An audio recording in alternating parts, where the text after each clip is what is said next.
Bismillahirrahmanirrahim. Assalamualaikum warahmatullahi wabarakatuh. Innal hamdalillah nahmaduhu wa nasta'inuhu wa nastaghfiruh wa na'udzu billahi min syururi anfusina wa min sayyiati a'malina. Man yahdihillahu fala mudhillalah wa man yudlil fala hadiyalah. Asyhadu an la ilaha illallah wahdahu la syarikalah wa asyhadu anna Muhammadan abduhu wa rasuluh. Qala Allah Ta'ala ya ayyuhalladzina amanu ittaqullaha haqqa tuqatih wa la tamutunna illa wa antum muslimun. Wa qala ta'ala ya ayyuhalladzina amanu ittaqullaha wa qulu qawlan sadida yuslih lakum a'malakum wa yaghfir lakum dhunubakum wa may yuti'illaha wa rasulahu faqad faza fawzan azima. Amma ba'd. Bapak-bapak, ibu-ibu, jamaah Masjid Baitur Rahman yang semoga dimuliakan oleh Allah Subhanahu wa taala. Alhamdulillah, segala pujian hanya untuk Allah Subhanahu wa taala yang bisa segala pujian hanya untuk Allah Subhanahu wa taala yang telah mempertemukan kita kembali di masjid ini setelah sekitar 2 pekan kita tidak bertemu. Dan ini adalah satu nikmat yang besar. Kita sama-sama menunaikan salat maghrib berjamaah. Kemudian setelah itu kita lanjutkan dengan mengkaji salah satu pembahasan penting dalam agama kita, yaitu Sirah Nabawiyah, sambil menunggu datangnya waktu salat Isya. Ini sekali lagi adalah nikmat yang besar, nikmat yang sangat luar biasa, anugerah yang tak terhingga, yang tidak Allah berikan kepada setiap manusia, bahkan tidak Allah berikan kepada setiap muslim. Sehingga kita bersyukur di atas rasa syukur kita yang telah lalu. Kita bersyukur dan terus bersyukur atas semua nikmat ini, sehingga jangan sampai kita lupakan masalah ini. Wa ma bikum min nikmatin faminallah. Tidaklah ada satu nikmat yang ada pada kalian kecuali itu semuanya dari Allah. Kita betul-betul tenggelam dalam nikmat Allah dan gak mungkin kita hitung-hitung nikmat tersebut. Yang harus kita lakukan hanya bersyukur, bersyukur dan terus bersyukur. Yang kedua, tidak lupa juga salawat dan salam senantiasa tercurah kepada Nabi kita Muhammad SAW, sosok yang kita bahas dalam kajian-kajian kita, seperti halnya pada malam hari ini. Sosok yang kita rindukan, sosok yang kita harapkan pertemuan dengan beliau di hari kiamat nanti, Nabi kita Muhammad SAW. Juga semoga tersampaikan salawat dan salam kepada keluarga beliau, sahabat-sahabat beliau, dan siapa saja yang mengikuti beliau sampai hari kiamat nanti. Bapak-bapak dan ibu-ibu sekalian, jamaah Masjid Baitur Rahman, seharusnya jadwal kita itu malam Selasa, ya, malam Selasa pekan ketiga, ya, itu kajian kita secara rutin setiap malam Selasa pekan ketiga. Kita membahas kitab Ar-Rahiqul Mahtum, satu kitab terkenal yang paling populer tentang Sirah Nabawiyah. Tetapi khusus malam hari ini, karena ini malam Selasa kelima, maka malam hari ini kita lanjutkan pembahasan kita. Dan ini adalah pertemuan kedua kita. Pertemuan kedua kita membahas kitab ini. Artinya ini adalah kajian rutin. Kajian rutin kita, dan semoga kajian ini terus langgeng, terus bisa kita lakukan tanpa pernah kita bosan melakukannya. Bapak-bapak dan ibu-ibu sekalian, tema malam hari ini adalah nasab dan keluarga Nabi Muhammad SAW. Nasab dan keluarga Nabi Muhammad SAW. Pembahasan ini adalah pembahasan yang sangat mendasar, karena ini terkait dengan profil Rasulullah yang sangat penting. Rasulullah SAW seperti yang disebutkan dalam satu hadis sahih yang disampaikan oleh sahabat Abu Sufyan radhiyallahu anhu. Ketika Abu Sufyan radhiyallahu anhu masih dalam kondisi kafir, Beliau waktu itu berdagang ke negeri Syam. Kemudian beliau dipanggil dan dipertemukan dengan Kaisar Romawi. Kaisar Romawi yang waktu itu berkuasa bernama Kaisar Heraklius. Jadi ceritanya Kaisar Romawi ini mendapatkan surat dari Rasulullah yang isinya adalah ajakan kepada sang kaisar supaya masuk Islam. Supaya masuk Islam. Nah, sang kaisar Heraklius waktu itu ingin bertanya lebih jauh tentang sosok yang telah mengirimi beliau surat. Ingat, jangan sampai lupa, Rasulullah itu adalah manusia yang buta huruf, gak bisa membaca, gak bisa juga menulis. Tetapi beliau punya banyak juru tulis. Bahasa Arabnya katib. Kalau dulu orang-orang tua kita nyebutnya ketib, ya. Tiap desa itu pasti ada ketib. Nah, itu dari kata katib, juru tulis. Jamaknya kutab, kutabun nabi. Mereka sahabat-sahabat yang khusus menuliskan untuk Rasulullah apapun itu, dari mulai surat, transaksi, akad ini atau akad itu, atau kemudian wasiat dan seterusnya. Beliau punya banyak sahabat Rasulullah, beliau punya banyak sahabat yang menjadi juru tulis beliau. Nah, pada tahun ke-7 Hijriah, Rasulullah mulai berdakwah secara tulisan. Rasulullah mulai berdakwah dengan surat-surat. Rasulullah kirimkan surat ke para penguasa yang ada di sekitar Jazirah Arab. Satu pucuk surat dikirim kepada Kaisar Romawi. Isinya ajakan dari Rasulullah kepada sang penguasa supaya masuk Islam. Nah, Heraklius waktu itu bertanya kepada Abu Sufyan tentang Rasulullah. Siapa orang ini? Bagaimana kehidupannya? Bagaimana keluarganya? Dan seterusnya. Salah satu poin yang ditanyakan oleh Kaisar kepada Abu Sufyan adalah wama nasabu. Kaifa nasabu? Bagaimana nasab orang ini di tengah-tengah kalian?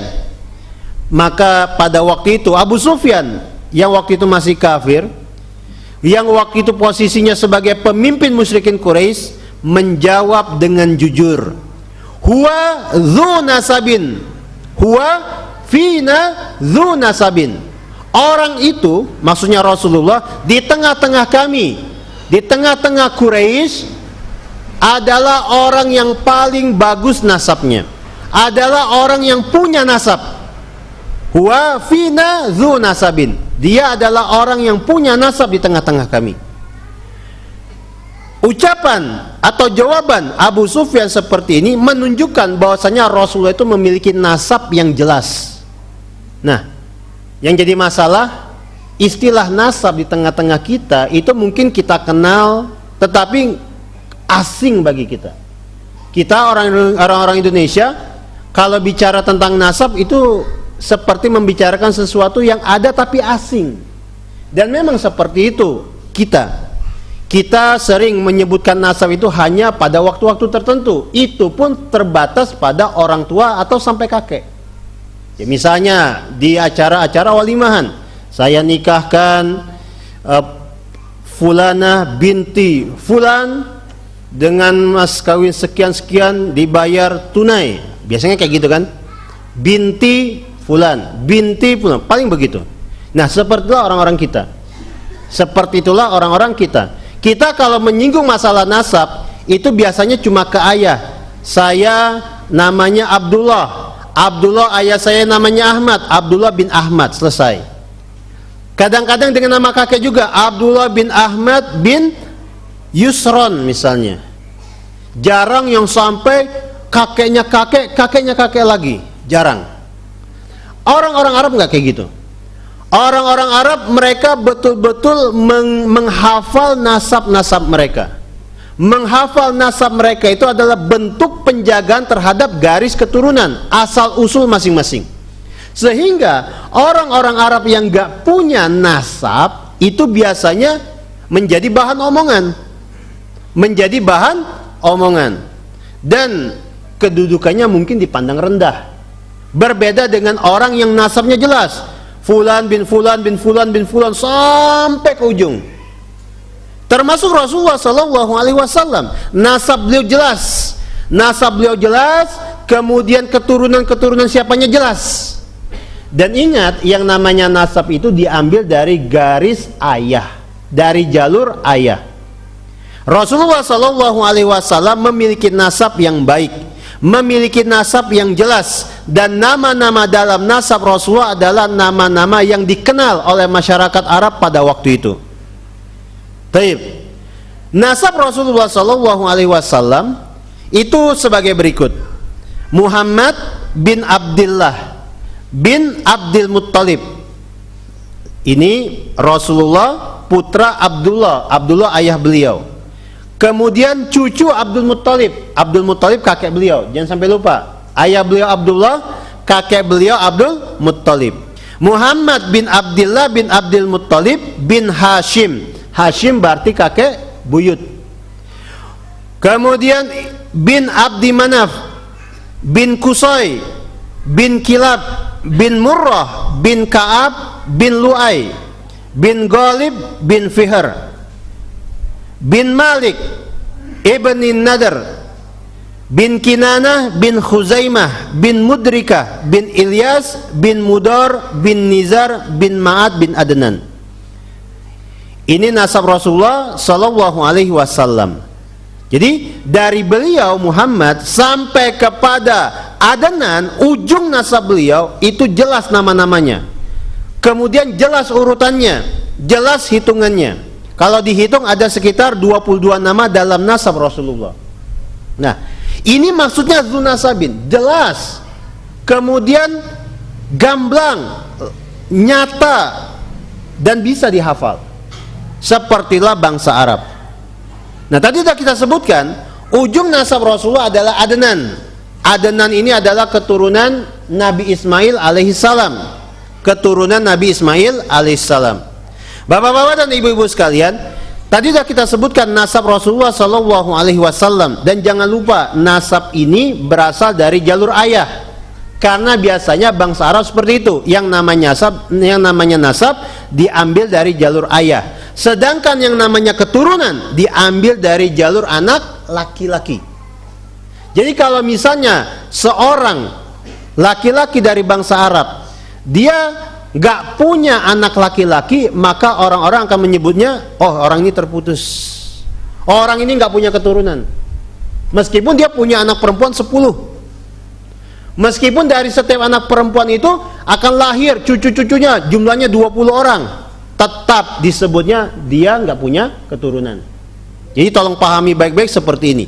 Sepertilah bangsa Arab, kalau nasab dari jalur ayah, kalau keturunan dari jalur anak laki-laki. Punya anak laki-laki 5 berarti punya 5 keturunan, punya 5 penerus. Kalau kita kan beda ya, mau anak laki-laki anak perempuan pokoknya sama aja. Makanya rebutan tuh, yang namanya kakek-kakek itu rebutan. Oh ini mah cucu saya, cucu saya. Kalau orang-orang Arab enggak, itu cucu dari jalur siapa? Anak laki-laki berarti keturunan saya. Kalau dari anak perempuan bukan, enggak disebut sebagai keturunan, tapi hanya disebut sebagai cucu saja. Jadi tolong dipahami baik-baik seperti ini. Jadi anak laki-laki adalah penerus keturunan. Makanya Rasulullah SAW ketika beliau mendapatkan musibah berupa wafatnya anak laki-laki beliau, Rasulullah itu punya anak laki-laki 3 orang. Rasulullah punya anak laki-laki 3 orang. Yang pertama Al-Qasim. Al-Qasim ini meninggal dunia waktu masih kecil, bahkan masih baru bisa jalan, meninggal dunia. Kemudian anak laki-laki kedua namanya Abdullah, sama Abdullah juga meninggal dunia waktu masih kecil.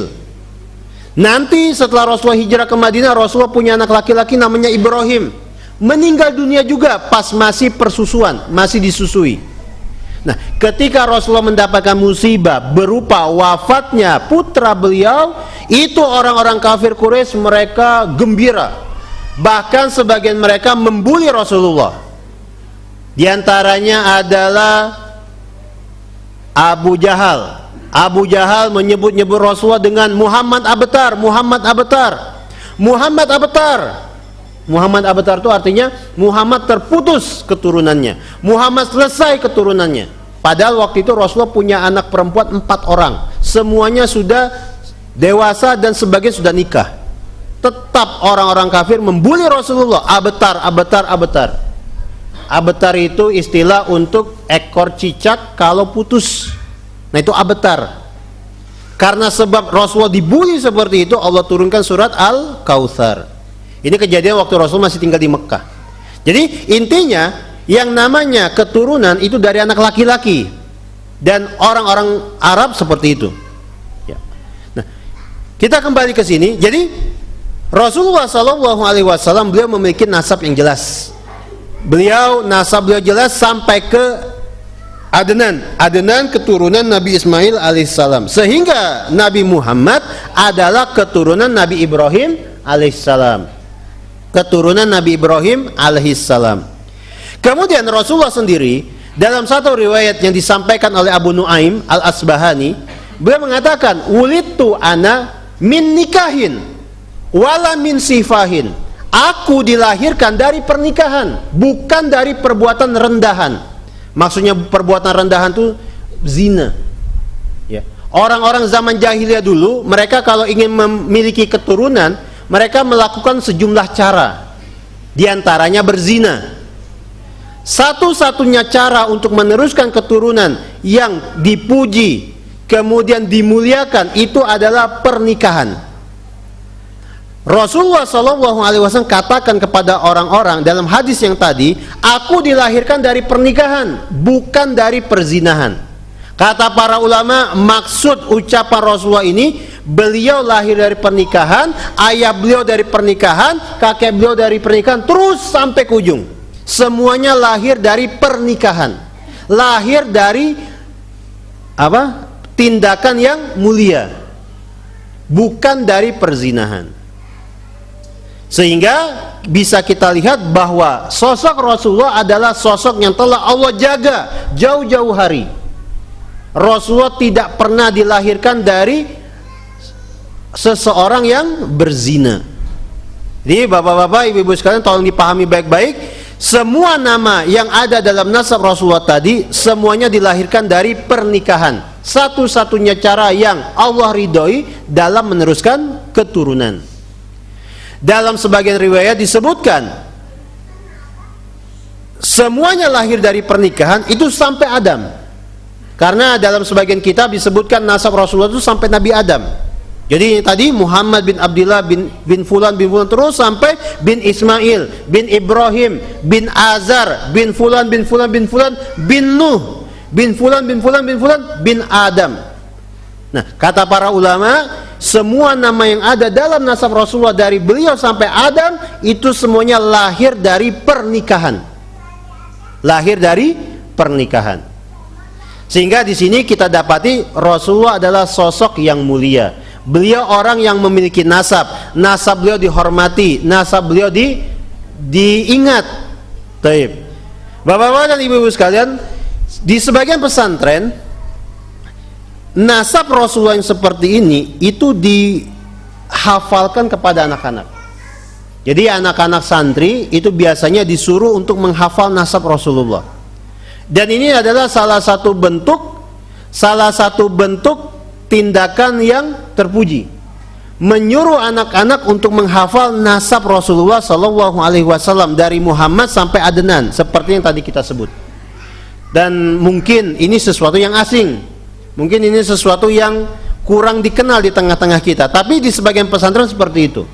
Ya, di sebagian pesantren seperti itu. Baik, kita lanjutkan. Tadi sudah kita sebutkan dalam nasab Rasulullah SAW. Tadi ada nama Abdullah. Abdullah ini ayah Rasulullah. Kemudian ada nama Abdul Muttalib. Abdul Muttalib ini kakek Rasulullah. Kemudian di atas Abdul Muttalib ada Hashim. Hashim ini adalah apa sebutannya? Kakek buyut, ya, buyut kan sebutannya. Kakek buyut Rasulullah. Di atas Hashim ada Abdul Manaf. Ya. Jadi nama-nama yang barusan kita sebut ini adalah nama-nama yang harus kita ingat. Ayah Rasulullah namanya Abdullah, kakek Rasulullah namanya Abdul Muttalib, kakek buyut Rasulullah namanya Hashim. Kakek buyut Rasulullah namanya Hashim. Baik. Nah,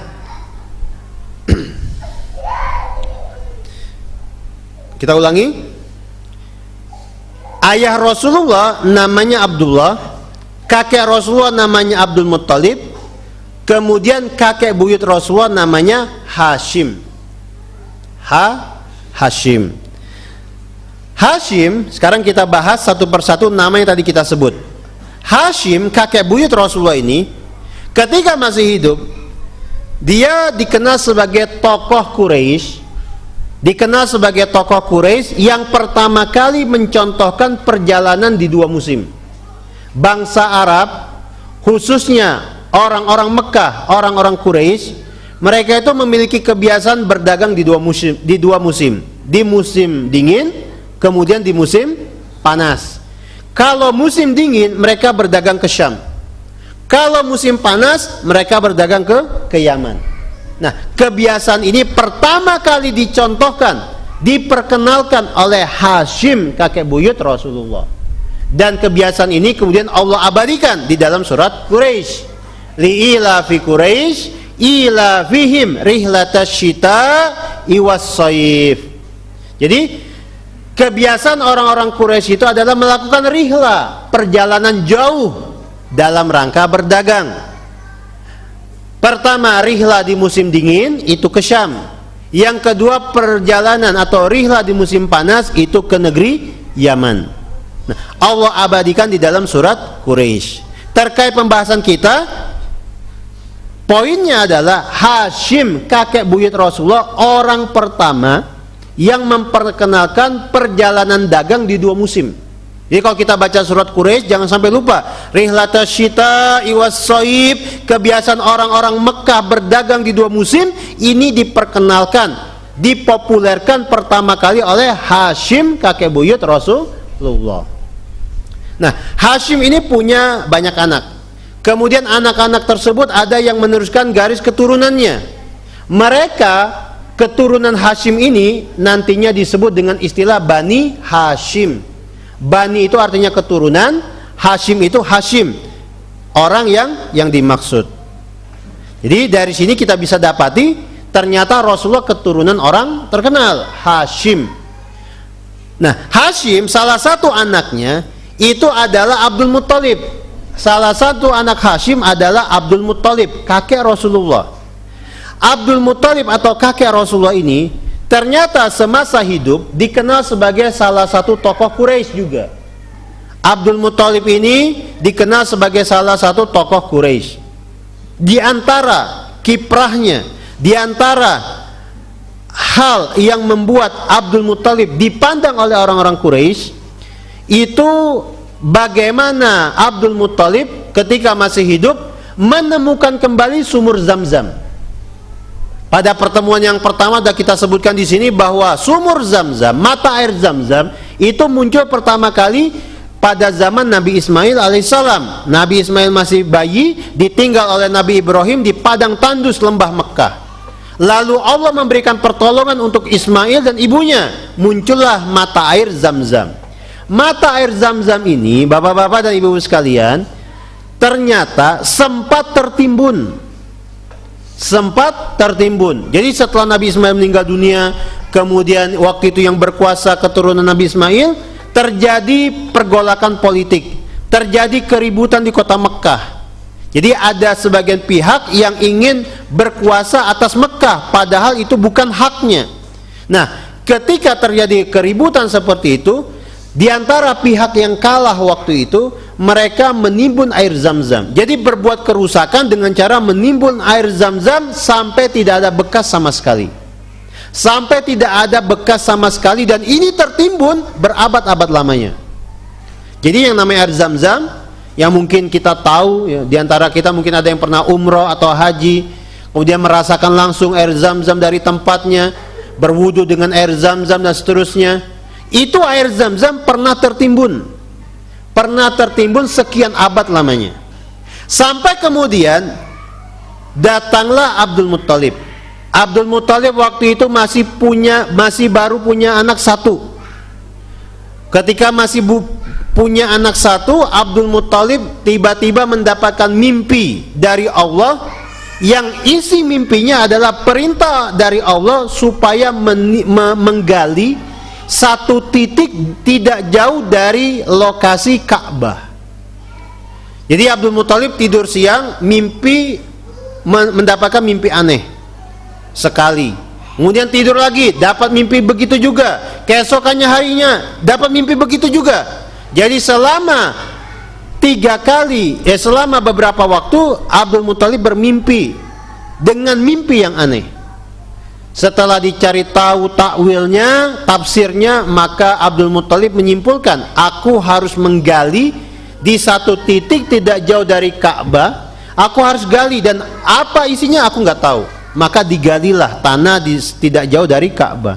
Ternyata setelah digali, muncullah mata air Zam-Zam yang telah tertimbun berabad-abad lamanya.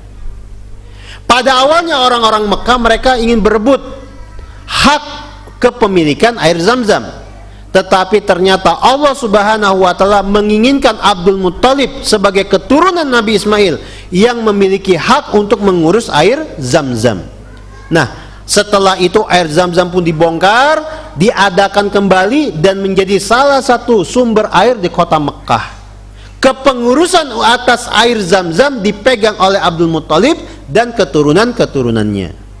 Bapak-bapak sekalian, ibu-ibu yang semoga dirahmati oleh Allah, ini kurang lebih profil tentang Abdul Muthalib, kakek Rasulullah. Karena kejadian itu, orang-orang Quraisy, orang-orang Mekah menghormati Abdul Muthalib. Bahkan mereka memandang Abdul Muthalib itu seperti pemimpin mereka. Jangan sampai lupa istilah yang kita sebutkan pada pertemuan yang lalu. Orang-orang Arab itu, mereka itu hidup di atas sistem kekabilahan. Mereka itu terdiri dari banyak kabilah dan banyak suku. Yang namanya pemimpin kabilah itu seperti seorang raja, bedanya nggak punya mahkota. Kalau kita kan beda ya. Kita zaman dahulu, orang-orang tua kita zaman dahulu, mereka hidup di dalam kerajaan-kerajaan. Ada kerajaan Pajajaran, ada kerajaan ini, kerajaan itu, dan seterusnya. Masing-masing raja punya mahkota. Masing-masing raja punya pernak-pernik tentang kerajaannya. Nah, kalau masyarakat Arab, bangsa Arab, mereka itu nggak mengenal yang seperti itu. Mereka itu kenal cuma kabilah, suku. Setiap pemimpin kabilah itu punya posisi seperti seorang raja, tapi nggak punya mahkota. Ketika Abdul Muthalib masih hidup, Abdul Muthalib dipandang oleh orang-orang Quraisy seperti seorang raja, tokoh mereka, pemimpin mereka. Di antara buktinya, ketika datang mendekati Mekkah, satu pasukan besar yang membawa tentara bergajah. Mungkin kita udah kenal ya cerita ini. Jadi di masa Abdul Muthalib masih hidup, pernah terjadi datang bala tentara dipimpin oleh Abroha. Mereka berangkat dari Yaman, hendak menuju Mekkah dan hendak menghancurkan Ka'bah. Karena Abroha gak terima Mekkah atau Ka'bah waktu itu dikunjungi oleh orang-orang Arab. Abroha itu agamanya Kristen, Nasrani, membangun gereja megah di Son'ah, Yaman. Abroha ingin orang-orang Arab datang ke gerejanya, berziarah ke gerejanya, sebagaimana mereka mendatangi Ka'bah. Ternyata orang-orang Arab gak mau datang ke gereja Abroha. Mereka masih tetap datang ke Ka'bah. Nah, sampai kemudian suatu hari ada seorang laki-laki dari suku Kinanah mengotori bagian kiblat gereja Abroha. Kalau istilahnya itu mengotori altar. Jadi di bagian depan gereja itu tempat mereka ngadain kebaktian. Nah, itu dipolesin dengan kotoran sebagai bentuk penghinaan terhadap orang-orang Kristen dan Abroha secara khusus. Abroha nggak terima. Lalu Abroha membawa pasukan besar, yang pasukan tersebut membawa 12 ekor gajah, hendak menghancurkan Ka'bah. Maka mereka berangkat, jumlahnya 60.000 orang, menuju Mekkah. Sesampainya di daerah di luar kota Mekkah, pada waktu itu orang-orang Mekkah mengutus Abdul Muthalib untuk berjumpa dengan Abroha. Dan pada waktu itu orang-orang Mekkah, mereka menyerahkan, mewakilkan urusan mereka dengan Abdul Muthalib. Artinya mereka memandang Abdul Muthalib itu sebagai pemimpin mereka, pemuka mereka. Abdul Muthalib bertemu dengan Abroha, terjadi dialog di antara mereka, dan pada waktu itu Abdul Muthalib berkata kepada Abroha, rumah ini, maksudnya Ka'bah, itu ada yang punya, ada yang punya. Kami orang-orang Mekah menyerahkan itu semua kepada yang punyanya. Siapa yang punyanya? Allah. Nah, ucapan Abdul Muthalib seperti itu ternyata tidak membekas sama sekali pada Abroha. Maka Abroha pun tidak menggubrisnya dan memimpin pasukan menyerang Mekah. Dan kita tahu kejadian berikutnya, mereka dihancurkan oleh Allah dengan mengirimkan burung-burung ababil. Ababil itu bukan nama burungnya. Ababil itu istilah dalam bahasa Arab untuk hewan-hewan yang datang secara berkawan-kawan. Jadi kalau datang bergerombol gitu, nah bahasa Arabnya tuh ababil. Ababil bukan nama burungnya. Di kitab ini Ar-Rahiqul Mahtum, penulisnya Sofi Rahman Al-Mubarakfuri menyebutkan burung yang Allah kirimkan untuk menghancurkan bala tentara Abroha itu adalah burung alap-alap. Ada yang tahu burung alap-alap? Udah, itu dilindungi ya. Di Indonesia burung alap-alap itu termasuk di antara burung yang dilindungi. Ustaz Abu Fakih paling paham tentang itu. Itu jenis burung yang dilindungi oleh pemerintah. Burung alap-alap. Burung alap-alap ini datang dari arah laut, maksudnya Laut Merah, masing-masing membawa 3 bongkah batu. Yang 3 bongkah batu itu kemudian dijatuhkan di atas bala tentara Abroha, menghancurkan bala tentara Abroha. Nah, terkait dengan cerita kita, poinnya adalah ketika dalam situasi seperti itu, penduduk Mekah, warga kota Mekah mewakilkan urusan mereka kepada Abdul Muthalib. Artinya kakek Rasulullah ini adalah tokoh sesepuh, salah seorang sesepuh Mekah, bahkan bisa kita katakan pemimpin Mekah pada waktu itu. Sehingga sampai di sini jelas bahwa Rasulullah adalah keturunan tokoh-tokoh terkemuka. Baik, kita lanjutkan. Abdul Muthalib, kakek Rasulullah Shallallahu Alaihi Wasallam ini memiliki 10 anak laki-laki. Memiliki 10 anak laki-laki. Yang pertama bernama Al-Haris, yang kedua bernama Az-Zubair, yang ketiga bernama Abu Talib, yang keempat Abdullah, yang kelima Hamzah, yang keenam Abu Lahab, yang ketujuh Al-Goidak, yang kedelapan Al-Muqawwim, yang ke-9 Diror, yang ke-10 Abbas. Ini 10 nama anak Abdul Muthalib.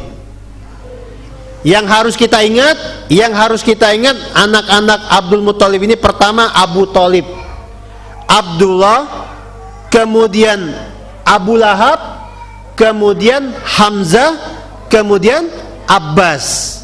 Jadi dari 10 nama tadi yang harus kita ingat nih, jangan lupa ada Abdullah, ada Abu Talib, ada Hamzah, ada Abu Lahab, ada Abbas. Ternyata dari 10 anak Abdul Muthalib itu yang paling disayang adalah anak laki-laki yang bernama Abdullah. Anak laki-laki Abdul Muthalib yang bernama Abdullah. Ini yang paling disayang. Yang paling disayang, yang paling dikangeni, dirindui oleh Abdul Muthalib. Nah, saking sayangnya Abdul Muthalib kepada Abdullah, Abdul Muthalib secara langsung mencarikan pasangan hidup untuk Abdullah, mencarikan calon istri untuk Abdullah. Maka dipilihlah gadis terbaik di kota Mekah waktu itu. Ternyata pilihan jatuh kepada seorang gadis, putri ketua kabilah Bani Zuhra. Jadi diantara kabilah yang ada di Mekah waktu itu ada namanya kabilah Bani Zuhra. Nah, pemimpin kabilahnya bernama Wahab. Wahab ini punya putri cantik namanya Aminah. Maka dilamarlah Aminah untuk Abdullah. Menikahlah mereka. Dari pernikahan itu nanti lahirlah Nabi kita Muhammad sallallahu alaihi wasallam. Bapak-bapak, ibu-ibu jamaah sekalian, jadi jangan lupa ayah Rasulullah bernama Abdullah, ibu beliau bernama Aminah, kakek beliau bernama Abdul Muttalib, kemudian kakek buyut beliau bernama Hashim.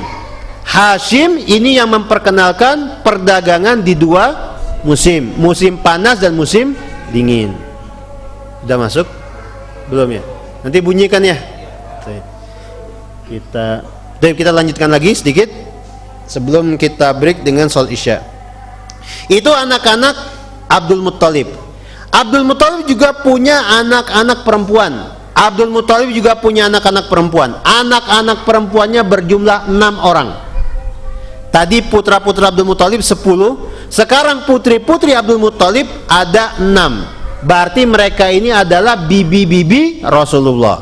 6 orang bibi Rasulullah itu bernama, yang pertama Al-Baido, yang kedua Barroh, yang ketiga Atikah, yang keempat Sofiyah, yang kelima Arwa, yang keenam Umaymah.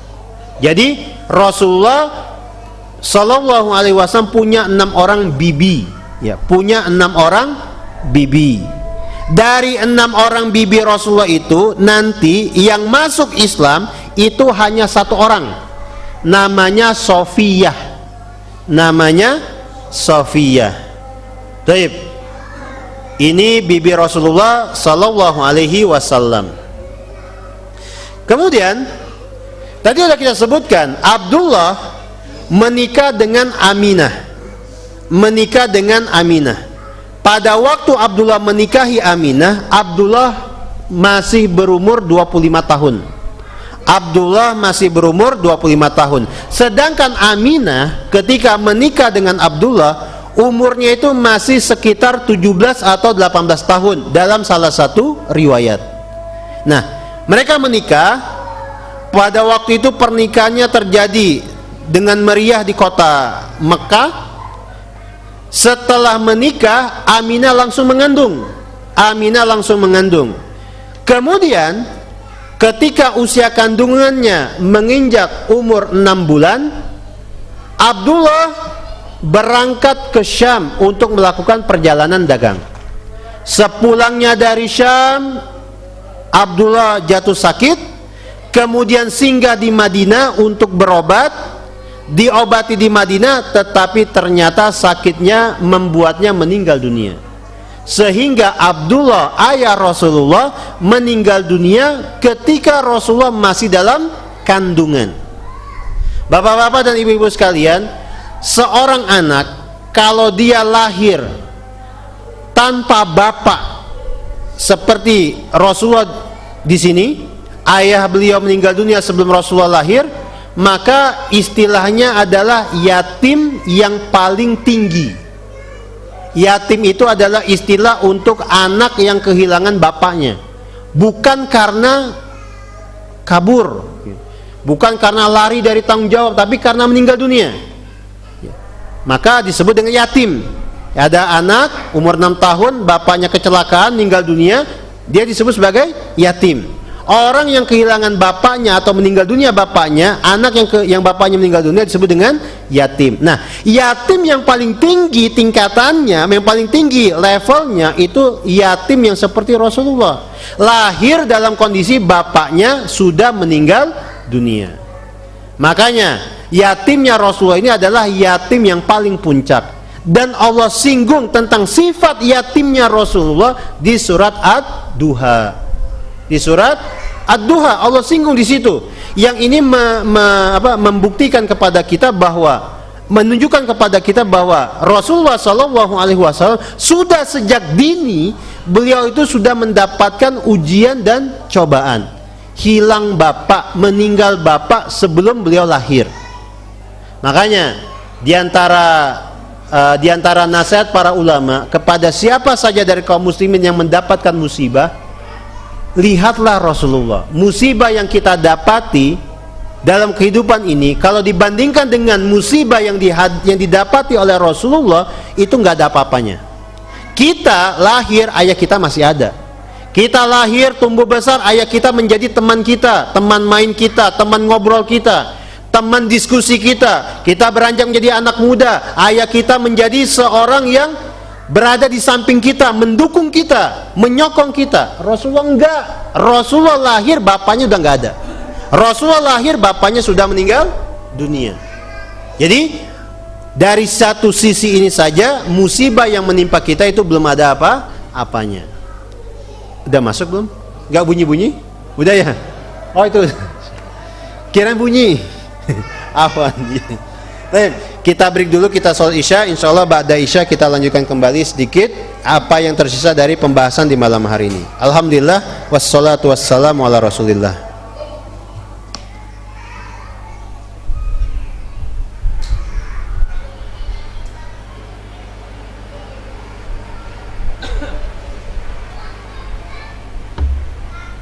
Bismillahirrahmanirrahim. Assalamualaikum warahmatullahi wabarakatuh. Alhamdulillah wassalatu wassalamu ala Rasulillah wa ala alihi wa sahbihi wasallam. Asyhadu an la ilaha illallah wahdahu la syarikalah wa asyhadu anna Muhammadan abduhu wa rasuluh, amma ba'd. Bapak-bapak, ibu-ibu jamaah Masjid Baitur Rahman yang semoga dirahmati oleh Allah Subhanahu wa taala. Kita lanjutkan lagi pembahasan kita tentang Rasulullah sallallahu alaihi wasallam. Tadi sebelum sholat isya telah kita sebutkan bahwa Rasulullah sallallahu alaihi wasallam lahir dalam keadaan ayah beliau telah meninggal dunia. Ayah beliau telah meninggal dunia.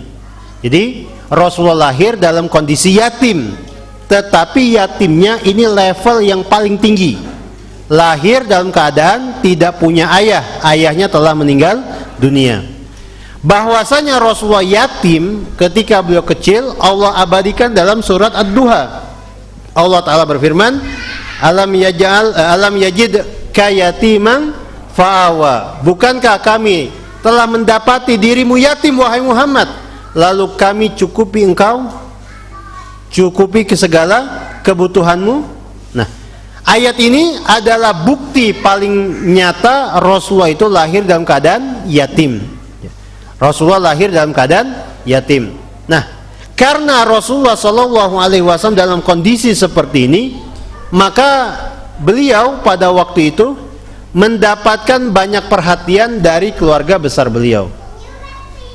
Jadi, kalau kondisinya seperti Rasulullah, yang bertanggung jawab terhadap Rasulullah itu adalah keluarga dari suami. Ini tolong diperhatikan baik-baik. Jadi seperti itu kebiasaan bangsa Arab. Anak yatim itu yang mencukupi kebutuhannya, memenuhi segala keperluannya itu adalah keluarga pihak suami. Jadi ibu si anak yatim itu nggak perlu lagi mikirin besok makan apa, anak ini nanti gimana tanggungannya, siapa yang bakal ini dan itunya, siapa yang nanggung biaya pendidikannya, nggak perlu. Karena pada asalnya anak yatim itu diurus sama keluarga suaminya, keluarga bapaknya yang meninggal dunia. Dalam hal ini adalah Abdul Muttalib. Dalam hal Rasulullah sallallahu alaihi wasallam yang mengurus dan menanggung Rasulullah waktu itu adalah Abdul Muttalib. Taib. Tentang bagaimana Rasulullah lahir, kapan Rasulullah lahir, insyaallah akan kita bahas pada pertemuan yang akan datang. Yang jelas, ketika Rasulullah lahir dalam kondisi yatim, maka pada waktu itu Aminah, ibu Rasulullah, segera menyerahkan bayi yang baru lahir itu kepada Abdul Muttalib, kakek Rasulullah. Abdul Muttalib yang mengetahui cucunya lahir dalam kondisi sehat walafiat, kemudian berjenis kelamin laki-laki, betul-betul bangga, betul-betul bahagia, sekaligus juga sedih. Anak ini lahir sehat, laki-laki, sempurna, nggak ada kekurangan, tapi nggak punya bapak. Maka Abdul Muttalib membawa cucunya itu ke Ka'bah. Lalu didoakanlah cucunya itu di sisi Ka'bah. Ini yang terjadi ketika Rasulullah lahir. Diserahkan kepada Abdul Muttalib, diperlihatkan kepada orang-orang, didoakan dengan doa-doa kebaikan. lalu pada hari ke-7 dikasih nama dengan nama Muhammad. Jadi yang ngasih nama Rasulullah adalah Abdul Muthalib, kakek beliau. Jadi nggak ada tuh ceritanya rebutan, ibunya pengen ngasih nama A, kakeknya pengen ngasih nama B, enggak. Itu tanggungan kakeknya dari jalur ayah, karena memang anak yatim sebenarnya diurus sama keluarga bapaknya yang meninggal dunia. Dalam hal ini adalah Abdul Muthalib. Sehingga Abdul Muthalib ngasih nama Rasulullah dengan nama Muhammad. Jangan sampai lupa, yang ngasih nama Rasulullah dengan nama Muhammad adalah Abdul Muthalib. Taib. Nah sekarang ada pertanyaan, kenapa Abdul Muthalib memberi nama cucunya ini dengan nama Muhammad? Kenapa enggak nama yang lainnya? Perlu diketahui bersama bahwa nama Muhammad ini adalah nama yang asing. Belum pernah ada di zaman itu nama anak Muhammad. Orang-orang Arab enggak biasa memberi nama dengan nama seperti itu. Untuk padanan arti Muhammad, yaitu orang yang terpuji, biasanya orang-orang Arab akan ngasih nama dengan nama Mahmud. Jadi punya anak laki-laki, pengen dikasih nama yang maknanya terpuji, orang yang terpuji, biasanya dikasih nama Mahmud. Tetapi Abdul Muthalib menginginkan anak cucunya itu bernama Muhammad. Dan Muhammad itu artinya lebih dari sekedar terpuji. Kalau Mahmud artinya terpuji, kalau Muhammad artinya orang yang sangat terpuji, yang sempurna sifat terpujinya, yang sering memuji, yang sering dipuji juga. Ini padanan arti nama Muhammad. Jadi bukan sebatas orang terpuji. Makanya kita yang punya nama Muhammad atau menginginkan anak kita bernama Muhammad harus paham itu arti nama Muhammad. Bukan sekedar orang yang terpuji. Oh itu orang yang terpuji. Bukan, karena untuk arti seperti itu cukup dengan nama Mahmud. Muhammad lebih daripada itu. Orang yang sangat terpuji, orang yang sempurna sifat-sifat terpujinya, orang yang sering memuji Allah, orang yang sering dipuji oleh makhluk. Dan memang Abdul Muthalib ketika memberi nama cucunya itu dengan nama Muhammad di hari ke-7, orang-orang Mekah bertanya kepada Abdul Muthalib, "Ya Abdul Muthalib, wahai Abdul Muthalib, kenapa engkau memberi anakmu ini nama dengan nama yang asing di tengah-tengah kita?" Maka pada waktu itu Abdul Muthalib menjawab, "Aku ingin anakku ini, cucuku ini dipuji oleh penduduk langit dan dipuji juga oleh penduduk bumi." Ini harapan Abdul Muthalib, dan ternyata harapan itu terpenuhi. Allah jadikan seperti itu kondisinya. Rasulullah menjadi manusia paling terpuji, sering dipuji dari dulu sampai sekarang dan sampai nanti di akhir zaman. Dipuji di tengah-tengah penduduk langit dan dipuji juga di tengah-tengah penduduk bumi dari dulu sampai nanti. Dalam salah satu riwayat, di antara sebab yang mendorong Abdul Muthalib memberi nama anaknya atau cucunya dengan nama Muhammad adalah cerita ketika Abdul Muthalib sedang berdagang di Syam. Pada waktu itu Abdul Muthalib membawa barang dagangan ke Syam. Ternyata di Syam bertemu dengan seorang rohib. Rohib itu adalah istilah bahasa Arab untuk ulama dari agama Nasrani. Ini asal katanya. Istilah rohib, rahib kalau tulisannya, ini adalah istilah khusus yang diberikan kepada ulama-ulama agama Nasrani. Rohib. Kalau ulama-ulama dari agama Yahudi, istilahnya adalah habrun, haber, jamaknya ahbar. Nah, ketemu sama seorang rohib, lalu ditanyalah, "Dari mana asal kalian?" Setelah dijawab, "Kami berasal dari Mekah." Kemudian terjadilah perbincangan di antara rohib dengan rombongan Abdul Muthalib. Nah, dalam pembicaraan tersebut, sang rohib menceritakan kepada mereka bahwa di tengah-tengah tempat mereka, negeri mereka di Mekah, akan lahir seorang nabi, yang nabi ini sangat mulia, lebih besar keadaannya daripada nabi-nabi sebelumnya. Nabi tersebut bernama Muhammad. Ini kisah diriwayatkan oleh Ibnu Hisham dalam kitab Sirah Ibnu Hisham. Intinya, dari sanalah kemudian Abdul Muttalib terdorong menamai cucunya dengan nama Muhammad. Dan memang sang rohib memberitahukan hal itu, lahir di negeri mereka, tanah Arab, Jazirah Arab, dan di waktu itu. Maka ketika lahir cucunya dengan selamat dan laki-laki dikasihlah nama dengan nama Muhammad. Para ulama diantaranya Ibnu Sa'ad, mereka meneliti ketika Rasulullah lahir, ketika Abdul Muttalib memberi nama cucunya dengan nama Muhammad, apakah ada di Jazirah Arab anak-anak bayi yang juga bernama Muhammad? Ternyata Ibnu Sa'ad mendapati bahwa pada waktu itu ada 5 orang bayi dikasih nama Muhammad. Yang pertama Rasulullah, kemudian yang kedua Muhammad bin Fulan bin Fulan, yang ketiga Muhammad, dan seterusnya. Yang kelima adalah Muhammad bin Maslamah. Muhammad bin Maslamah ini tinggal di Yathrib atau Madinah. Ternyata dari 5 anak yang bernama Muhammad ini, yang Islam, yang Muslim itu adalah Rasulullah dan sahabat Muhammad bin Maslamah Al-Ansari radhiyallahu anhu. Nah, ini sedikit cerita tentang kenapa Abdul Muttalib memberi nama cucunya dengan nama Muhammad. Intinya, nama yang diberikan itu berasal dari Abdul Muttalib. Dan ternyata Rasulullah sebagaimana yang diharapkan oleh Abdul Muttalib. Ketika Rasulullah lahir dalam kondisi yatim, nggak punya bapak, ya, anak yatim seperti itu, maka pada waktu itu Rasulullah Shallallahu Alaihi Wasallam mendapatkan perhatian lain dari paman-paman beliau.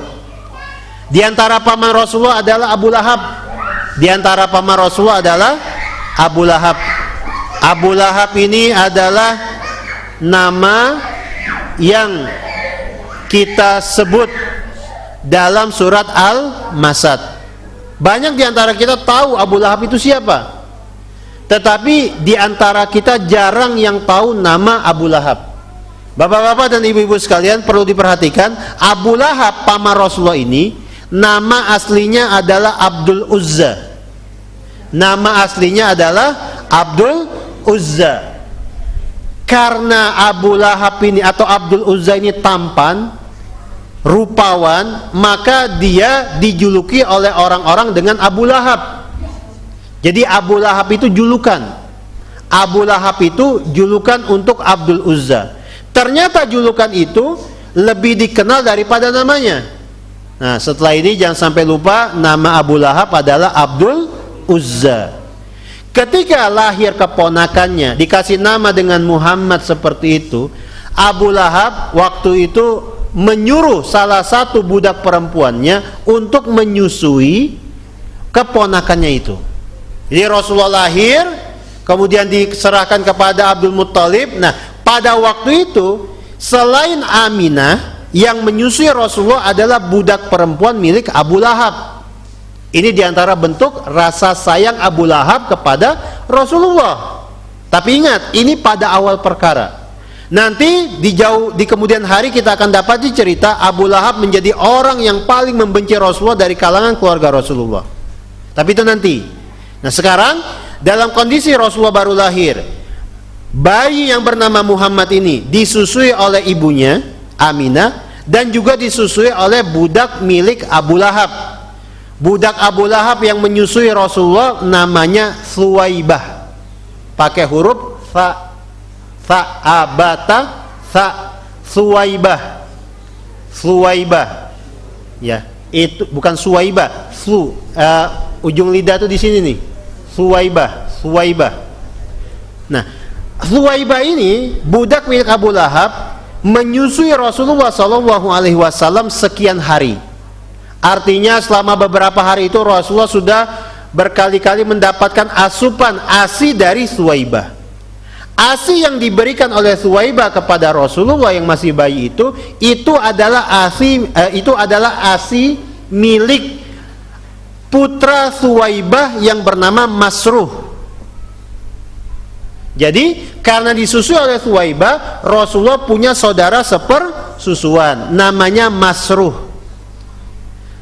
Kalau begitu Thuwaibah adalah ibu susuan Rasulullah.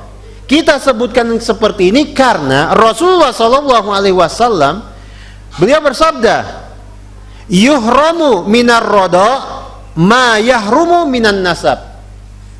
Diharamkan dari persusuan itu sebagaimana diharamkan secara nasab. Jadi kalau ada anak disusui oleh seorang wanita sampai kenyang 5 kali, maka dia menjadi anak susuan wanita tersebut. Dan ibu susuannya itu kedudukannya sebagai mahram bagi si bayi. Kalau ibu susuannya itu punya anak-anak perempuan, maka anak-anak perempuannya itu mahram bagi si bayi juga. Bisa dipahami ini? Dalam Islam seperti itu. Yuhramu minar roda'a ma yahrumu minan nasab. Diharamkan dari persusuan apa-apa yang diharamkan dari nasab. Jadi nggak boleh saling menikahi, nggak boleh nikah. Bahkan pernah kejadian di zaman Rasulullah sudah tinggal di Madinah, ada sahabat Rasulullah sudah menjalani kehidupan suami istri. Tiba-tiba suatu hari ada seorang wanita ketemu sama suami istri ini. Kata wanita ini, aku dulu pernah menyusui engkau dan istrimu juga. Jadi apa? Baru ketahuan di belakang hari, dua suami istri ini ternyata mereka ini saudara susuan. Wah, langsung itu suaminya langsung galau. Ini galau tingkat tinggi ya. Kalau galau-galau anak muda itu masih di bawah. Ini galau tingkat tinggi. Kan kalau susuan berarti harus pisah. Harus pisah, bukan cerai, pisah. Karena saudara susuan. Tapi sebelum menyimpulkan ke arah situ, si suami sahabat ini segera mencari Rasulullah, mendatangi Rasulullah, kemudian bertanya kepada Rasulullah, kemudian menceritakan apa yang diucapkan oleh wanita tadi. Pada waktu itu Rasulullah nggak bisa berkata apa-apa kecuali waqad qil. Ya sudah dikatakan seperti itu. Engkau saudara susuan dengan istrimu. Berarti apa? Harus pisah. Bayangin, sudah saling mencintai sehidup semati, udah punya anak mungkin, harus pisah. Harus pisah. Nah, seperti itu dalam Islam. Saudara sepersusuan itu posisinya itu sama kayak saudara secara nasab, nggak boleh saling menikahi. Artinya di sini kita ingin menunjukkan kepada bapak-bapak dan ibu-ibu semua bahwa Rasulullah selain memiliki keluarga secara nasab, kakek, buyut, kemudian ayah, paman, bibi, ibu, Rasulullah juga punya yang namanya ibu susuan. Ibu susuan Rasulullah pertama setelah Aminah adalah Thuwaibah, budak milik Abu Lahab. Thuwaibah punya anak laki-laki namanya Masruh.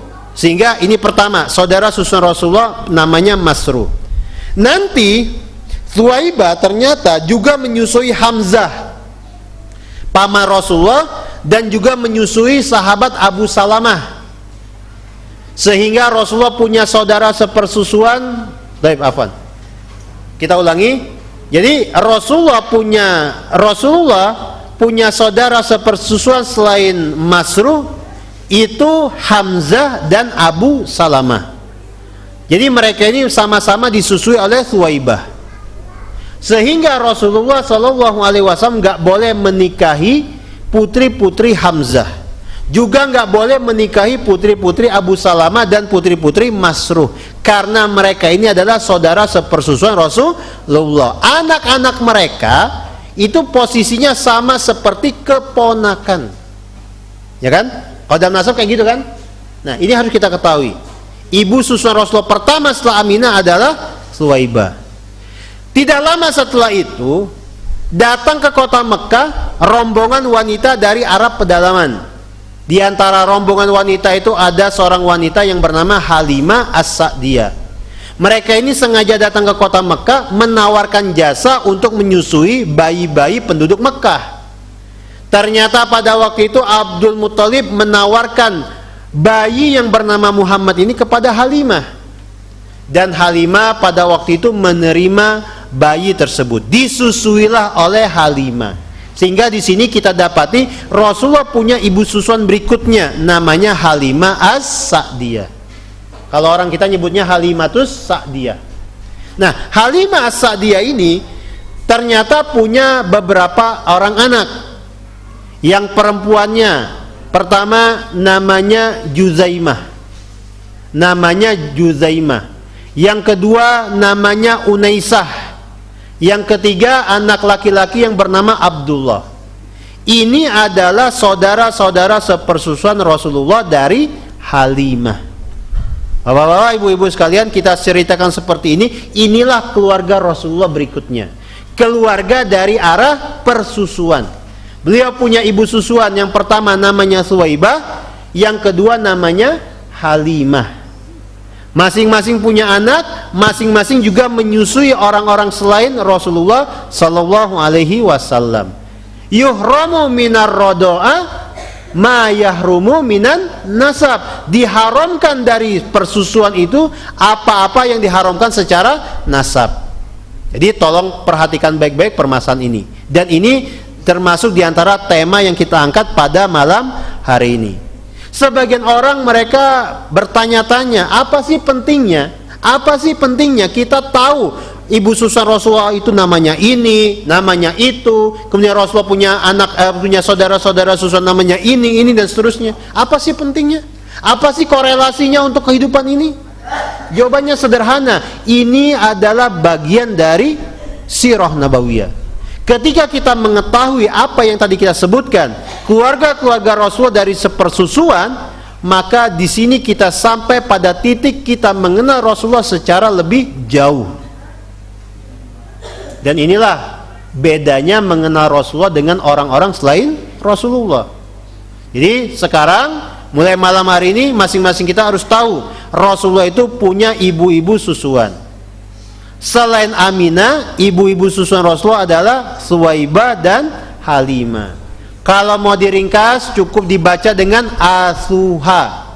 Asuha. Siapa ibu-ibu susuan Rasulullah? Asuha. Aminah, Suwaibah, Halimah.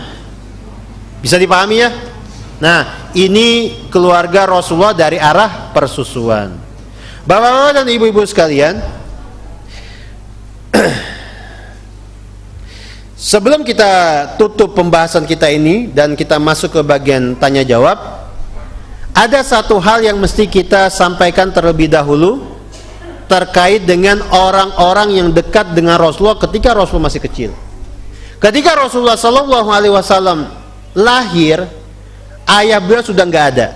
Ketika ayah beliau meninggal dunia, ayah beliau itu Abdullah meninggalkan beberapa warisan untuk Rasulullah Sallallahu Alaihi Wasallam. Di antara warisan Abdullah ayah Rasulullah untuk putranya Muhammad Sallallahu Alaihi Wasallam adalah yang pertama 5 ekor unta. 5 ekor unta. Kemudian beberapa ekor kambing. Kemudian 1 budak perempuan. Ingat, yang namanya budak itu seperti benda. Jadi jangan disamakan budak itu kayak pembantu. Ini kesalahan orang-orang kita menyamakan pembantu itu dengan budak. Makanya kan banyak terjadi penganiayaan terhadap TKW, pembantu-pembantu kita yang ada di mana? Di luar negeri atau di Arab Saudi. Karena sebagian orang menganggap itu sebagai budak. Budak sama pembantu itu beda. Yang namanya budak itu warga negara kelas 2. Budak itu sama seperti benda, sama seperti barang. Bisa dijual belikan, bisa diperlakukan seenak tuannya. Ini di zaman jahiliyah. Jadi kalau misalnya itu budak disuruh kerja misalnya, kamu kuras itu kali yang sebelah situ sampai habis, itu suka-suka tuannya. Nggak ada istilahnya peri kemanusiaan, nggak ada. Itu mah memang budak. Makanya di antara musibah besar yang menimpa manusia-manusia zaman dahulu adalah ketika dia tiba-tiba menjadi budak. Awalnya merdeka, manusia biasa, tiba-tiba dia dirampok keluarganya, kampungnya diserbu oleh penyamun, kemudian ditawan, dijual ke pasar budak. Pada waktu itu statusnya berubah 180 derajat. Dari merdeka menjadi budak. Kalau sudah menjadi budak, itu sudah seenak tuannya. Mau dikasih makanan, mau enggak, itu suka-suka tuannya. Mau dikasih baju atau enggak, suka-suka tuannya. Mau dikasih kerja dari pagi sampai malam, suka-suka tuannya. Mau dipecut, suka-suka tuannya. Ini budak. Makanya ketika Islam datang, di antara bentuk kasih sayang Islam kepada umat manusia adalah menganjurkan manusia, orang-orang yang memeluk Islam, untuk memerdekakan budak dan menghitung pemerdekaan budak sebagai salah satu ibadah yang mulia. Rasulullah SAW ketika beliau hendak meninggal dunia, di antara amal soleh yang beliau lakukan setiap hari atau hari-hari terakhir beliau adalah memerdekakan budak-budak milik beliau. Ya kan? Kita sering dapati kan, waktu bulan Ramadan kemarin, seorang laki-laki yang mencampuri istrinya di siang bulan Ramadan, di antara kafaratnya apa? Memerdekakan budak.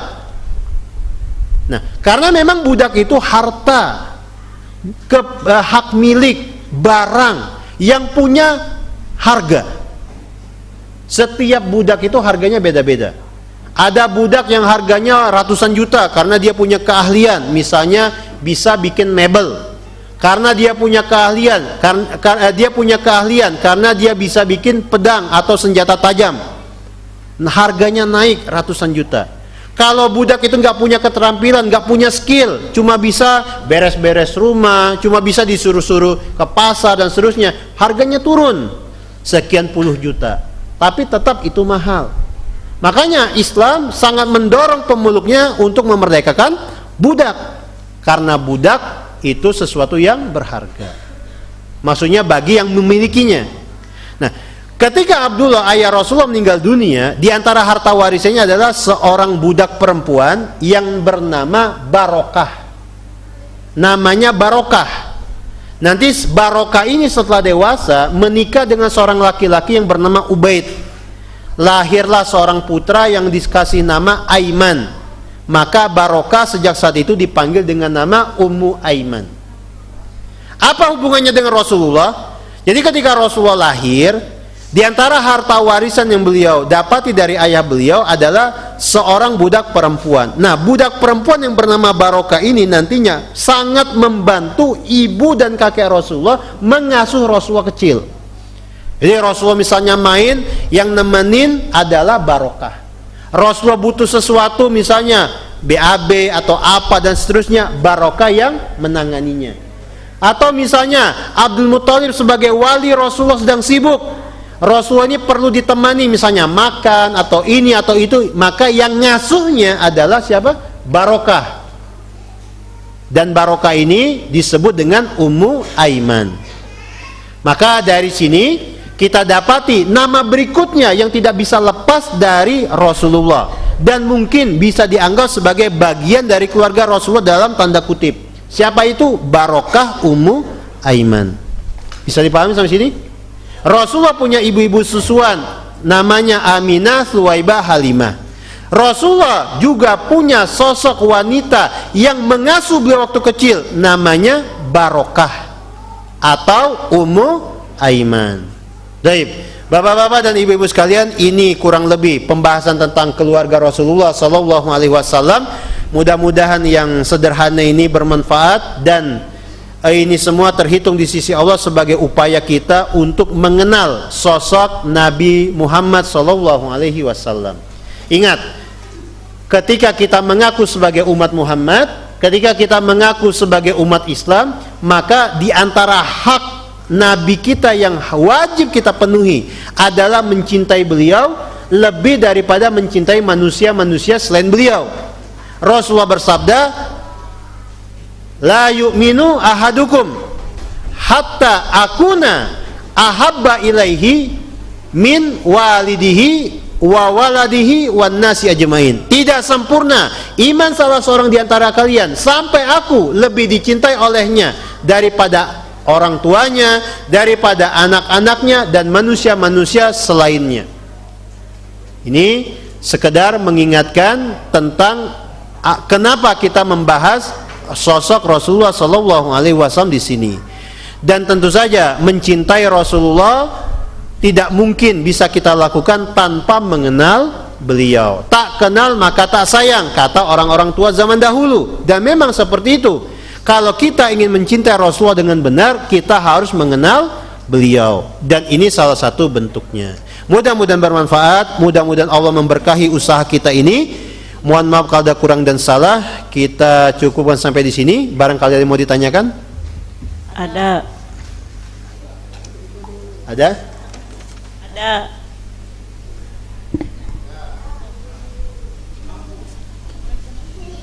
Assalamualaikum warahmatullahi wabarakatuh. Waalaikumsalam warahmatullahi wabarakatuh. Pak Ustadz, saya mau menanyakan, apakah anak yang lahir, mohon maaf, di luar nikah, nasabnya itu kepada siapa?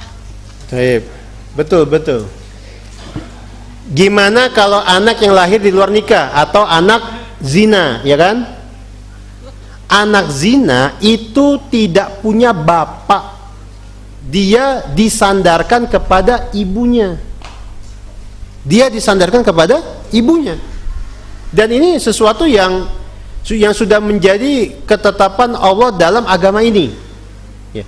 Ini sebenarnya bagian dari kebiasaan orang-orang Arab zaman dahulu. Ketika Islam datang, ketika Rasulullah menyampaikan risalah dari Allah, kebiasaan itu, ketetapan seperti itu diambil oleh Islam, dibakukan sebagai bagian dari agama Islam. Sehingga anak zina itu statusnya nggak punya bapak. Kan itu yang ngezina itu masih hidup. Iya, itu orang yang menzinai ibunya.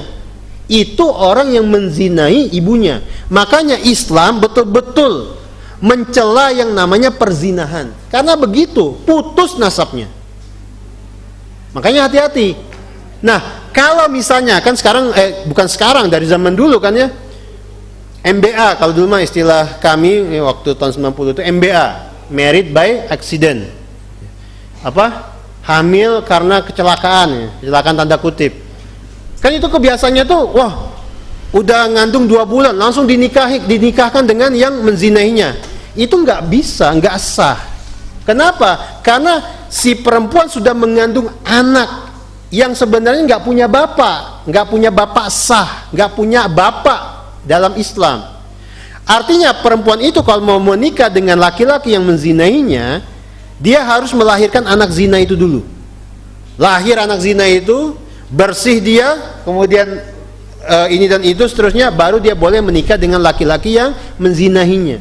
Dan ketika sudah menikah, anak zina tadi itu binnya itu bukan ke bapaknya, bukan ke ayah yang baru dinikahi oleh ibunya itu, bukan. Makanya zina itu bikin ribet. Zina itu bikin ribet. Allah mengajarkan kita, menyuruh kita untuk menjauhi zina, menjauhi perzinahan. Karena kalau sudah jatuh ke situ, apalagi udah kejadian dan seterusnya, udah kacau. Terus gimana nanti anaknya kalau perempuan mau nikah? Nah itu bingung kan? Gimana mau nikahnya? Biasanya anak zina itu menikah dengan siapa? Waliul amr. Biasanya, Allah alam, nanti tanyakan aja ke ustadz yang lainnya. Ini masuk ke ranah fikih yang jelas. Dia nggak punya bapak. Dia disandarkan kepada ibunya. Orang yang menzinai ibunya itu bukan bapaknya. Cuma memang masyarakat kita buta tentang masalah ini, atau nggak mau tahu. Udahlah, pokoknya besok nikahin anak saya. Kamu udah menghamili anak saya. Gak bisa kayak gitu tuh, gak bisa. Itu merusak apa? Merusak keturunan, merusak nasab. Nggak ada nasabnya kan? Sampai ke ibunya aja. Makanya dulu orang-orang Arab itu, kalau mereka mendapati ada seorang laki-laki kok nggak punya nasab, itunya langsung kemana-mana tuh. Oh, ini kayaknya anak zina nih. Kemudian ini sedikit contoh ya Bu. Ini ada satu kejadian nih. Ini kejadian di zaman jahiliyah. Ada seorang sahabat berzina dengan seorang wanita. Berzina dengan seorang pelacur, ya. Pelacuran itu sudah ada sejak zaman dahulu. Berzina dengan pelacur. Ternyata wanita pelacur ini hamil, lalu lahir anak laki-laki lagi. Nah, terus sahabat ini kemudian masuk Islam. Ketika sudah masuk Islam, singkat cerita, tiba-tiba dia ketemu sama seorang anak muda yang mengaku, saya lahir dari ibu yang bernama ini. tahun segini, waktu segini. Sahabat ini langsung menyadari itu anak zinanya. Nah, si anak laki-laki ini, anak muda ini, kemudian dia kalau dipanggil sama orang-orang itu bukan bin sahabat ini, tapi fulan ibnu abihi. Paham maksudnya? Kan kalau orang yang normal kan jelas, bapaknya namanya Ahmad, dia namanya Abdullah bin Ahmad, selesai. Atau misalnya anaknya bernama Zaid, bapaknya bernama Muhammad, Zaid bin Muhammad, jelas. Nah, anak muda ini, dan dia masuk Islam, anak muda ini dipanggilnya dengan fulan ibnu abihi. Jadi abihi itu sesuatu yang apa? Sesuatu yang masih samar gitu. Fulan putra bapaknya. Bapaknya siapa? Ya pokoknya bapaknya aja. Bapaknya yang mana? Pokoknya bapaknya aja. Nah, dan orang-orang paham dia ini lahir dari hasil perzinahan. Karena memang di zaman jahiliyah dulu ya begitu. Setelah ada Islam diterangkan baru paham. Tapi kan udah kejadian. Nggak bisa, oh itu mah nggak sengaja. Jadi sekarang udah masuk Islam udah ke bapaknya yang asli. Nggak bisa. Tetap kayak begitu. Ada itu. Ada dalam tarikh Islam itu ada tokoh namanya itu ya, fulan ibnu abihi. Fulan ini namanya Ziyad. Nama anak muda ini Ziyad. Dia dipanggil oleh orang-orang dengan Ziyad ibnu abihi, Ziyad bin abihi, kayak gitu. Siapa bapaknya? Nggak ada aja, abihi aja pokoknya. Nah, ini tentang masalah anak zina. Assalamualaikum Pak Ustadz, bisa bertanya satu lagi? Ya, mangga. Pak Ustadz, Ana ingin tanya di surat Al-Quran Al-Hajjab ayat 59, Allah memerintah kepada wanita menutup aurat dengan jilbabnya seluruh tubuh kecuali muka dan telapak tangan. Yang akan Ana ditanyakan sampai batas berapa umur usia kita menutup aurat itu. Terus yang Ana pakai cadar, yang pakai cadar itu yang non tertutup, terus jilbabnya sampai ke bawah kaki, itu termasuk kelebihan enggak itu Pak Ustadz? Bagaimana? Tolong diterangkan penjelasannya tuh. Assalamualaikum warahmatullahi wabarakatuh. Waalaikumsalam warahmatullahi wabarakatuh. Jadi ini tuh sebenarnya pertanyaan masuknya ke fikih ya. Kalau ke fikih itu sebenarnya bukan bidang saya. Tapi gini aja, ini yang saya ketahui ya. Saya ketahui, nanti kalau misalnya kurang jelas bisa ditanyakan ke ustadz-ustadz yang lainnya. Jadi pertama, kapan sih seorang anak perempuan, kalau misalnya orang tuanya berpendapat bahwasanya cadar itu wajib, kapan sih seorang anak perempuan mulai dicadari? Itu pertama. Nah, para ulama mengatakan bahwa seorang anak perempuan itu mulai dicadari ketika parasnya, wajahnya atau tubuhnya itu mulai menarik bagi lawan jenisnya. Jadi kalau misalnya belum haid tapi anaknya cantik, kakek-kakek juga ngelirik misalnya, itu berarti dia harus dicadari. Berarti harus dicadari. Ada kan kayak gitu kan? Masih kecil 7 tahun. Tapi kalau lagi jalan kakek-kakek pada ngeliatin gitu, mirip artis ini, misal, berarti dia udah harus dicadari itu. Karena dia telah memberikan apa? Fitnah, cobaan bagi yang melihatnya. Jadi, lawan jenis yang dimaksud itu berarti anak seumuran dia. Enggak. Lawan jenis ini umum.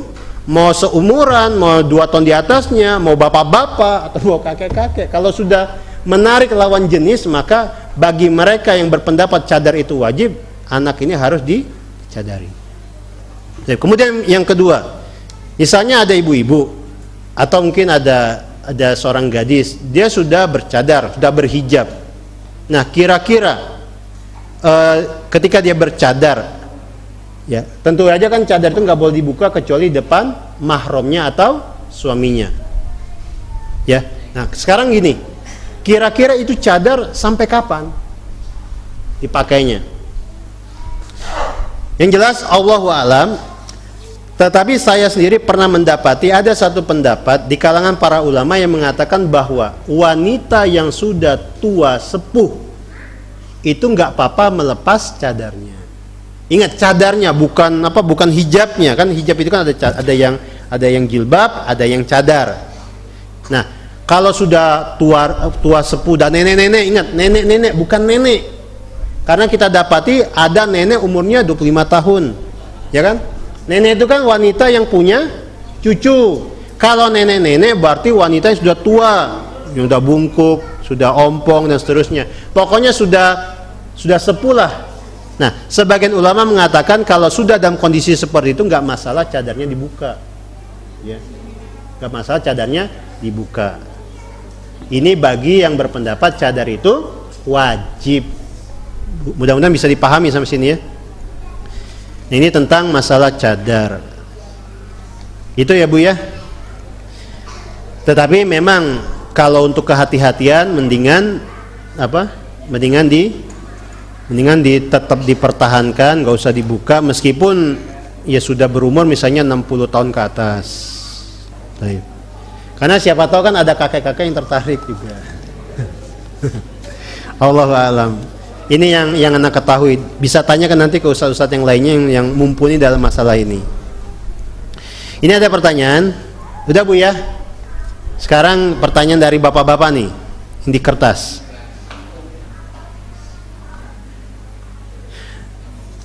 Pertanyaannya, apakah Imam Mahdi merupakan keturunan Rasulullah?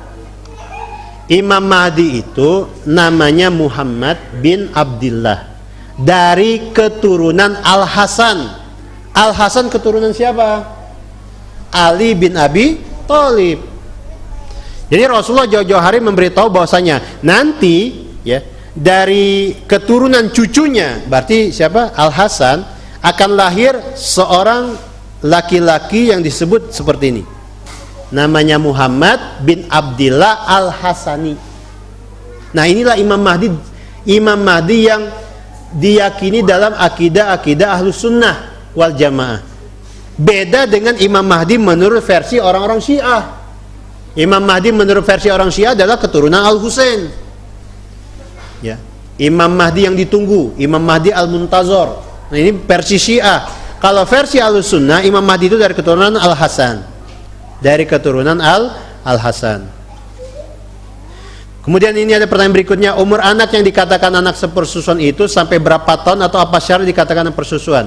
Jadi seorang anak dikatakan sudah menjadi anak susuan kalau dia sudah netek, kalau bahasa nenen dan minum ASI sebanyak 5 kali kenyang. Jadi misalnya contoh, ini bayi. Ini ada teman kita nih, contoh kita punya teman ya. Teman kita itu pengen anak-anaknya itu saudara sepersusuan dengan kita. Jadi anak-anaknya itu juga mahram istri kita. Nah, jadi anak-anaknya itu yang masih bayi disusui oleh istri kita.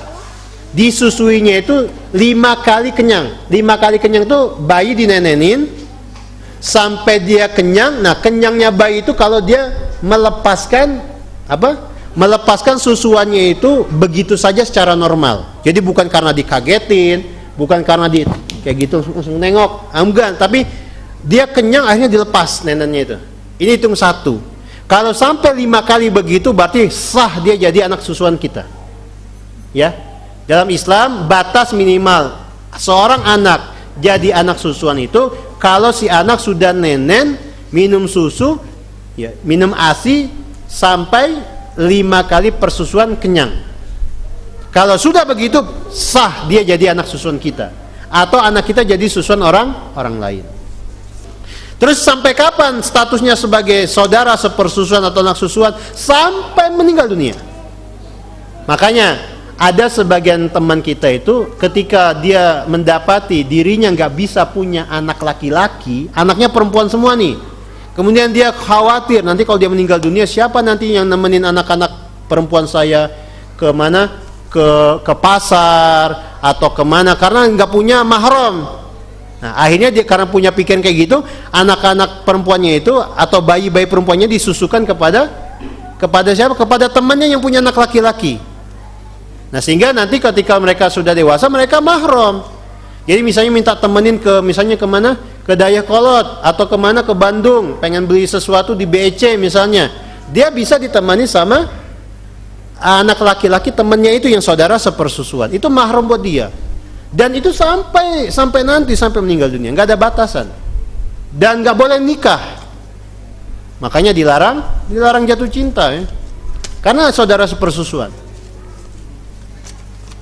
Ini diantara trik buat mereka yang susah punya anak laki-laki. Anaknya perempuan semua, nikah sama istrinya 20 tahun, anaknya 6 orang, semuanya perempuan. Terus ketika dia khawatir ini anak-anak gadisnya nggak punya mahram, nanti misalnya anak perempuan nggak punya mahram, salah satu solusinya itu begitu.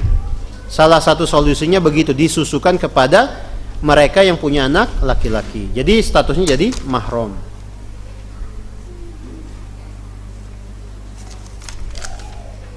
Ini ada satu pertanyaan cuma rada sensitif ya. Gimana nih, dibacakan enggak? Dibacakan enggak? Tentang keturunan Rasulullah. Jadi memang Rasulullah itu kan punya 3 anak laki-laki.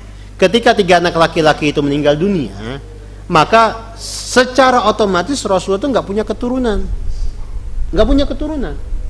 Rasulullah punya anak perempuan, tetapi kan anak perempuan itu kan tidak meneruskan keturunan Rasulullah. Memang melahirkan cucu untuk Rasulullah, tetapi cucu-cucu yang dimaksud bahasanya bukan keturunan Rasulullah, tapi cucu Rasulullah.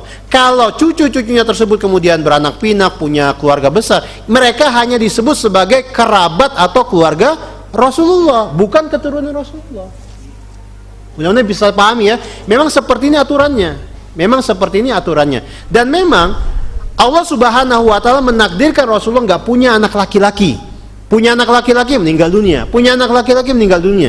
Memang ada hikmah yang Allah inginkan. Ya. Ada hikmah yang Allah inginkan pada kejadian-kejadian tersebut. Para ulama diantara mereka ada yang mengatakan, andai Rasulullah punya anak laki-laki, itu bisa jadi anak laki-laki itu menjadi fitnah bagi umat Islam. Kenapa? Karena mereka akan meyakini anak laki-laki ini seperti halnya Rasulullah, maksum, nggak punya dosa, nggak punya salah, dan itu akan terus membuat akidah umat jadi guncang, sehingga Allah wafatkan anak laki-laki Rasulullah satu persatu. Dan tentu saja ada hikmah yang besar di balik kejadian-kejadian tersebut. Yang ada hanya anak-anak perempuan. Dan ketika anak-anak perempuan Rasul itu melahirkan anak-anaknya atau cucu-cucu Rasulullah, maka cucu-cucu Rasulullah itu keturunan suami-suami anak-anak perempuan Rasulullah.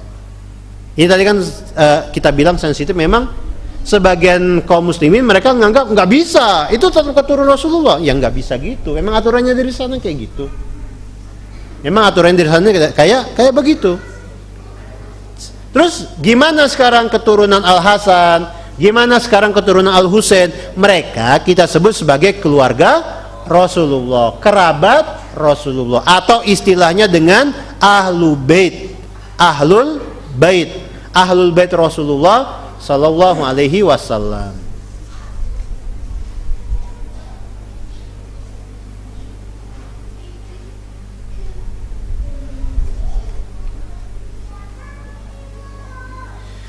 Kemudian ini sensitif ya. Ini yang pertanyaan kertas ini tadi mudah-mudahan sudah terwakili dengan yang barusan. Yang jelas seperti itu statusnya ya. Beda kalau misalnya Rasulullah orang Minang. Orang Minang kan keturunan itu dari siapa?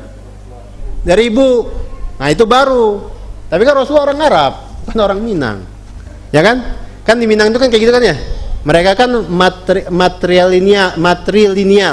Jadi keturunan itu dari garis ibu. Nah ini enggak, ini beda.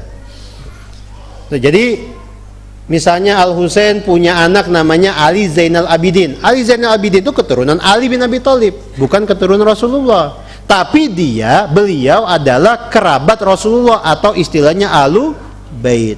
Begitu seterusnya sampai hari ini. Kita dapati misalnya ada ustadz yang Ahlul Bait, ya kan? siapa namanya itu? Ustaz siapa? Pernah ngisi ke Bandung juga tuh. Ustaz Salim Al-Muhdor apa ya? Nah, beliau Ahlul Bait, beliau keluarga Rasulullah, beliau kerabat Rasulullah, karena nasab beliau itu sampai kepada Ali bin Abi Thalib. Ali bin Abi Thalib istrinya Fatimah. Kayak gitu. Jadi istilahnya itu apa? Kerabat atau keluarga Rasulullah sallallahu alaihi wasallam. Allahu a'lam bishawab, ini yang saya ketahui. Mudah-mudahan bermanfaat. Kalau misalnya ada yang belum jelas bisa ditanyakan ke ustadz-ustadz lainnya yang lebih paham tentang masalah ini. Ini yang bisa saya sampaikan. Sekali lagi saya mohon maaf kalau ada kurang dan salah dalam penyampaian atau salah data. Mudah-mudahan Allah mengampuni kita semua di majlis ini. Amin ya rabbal alamin. Assalamualaikum warahmatullahi wabarakatuh.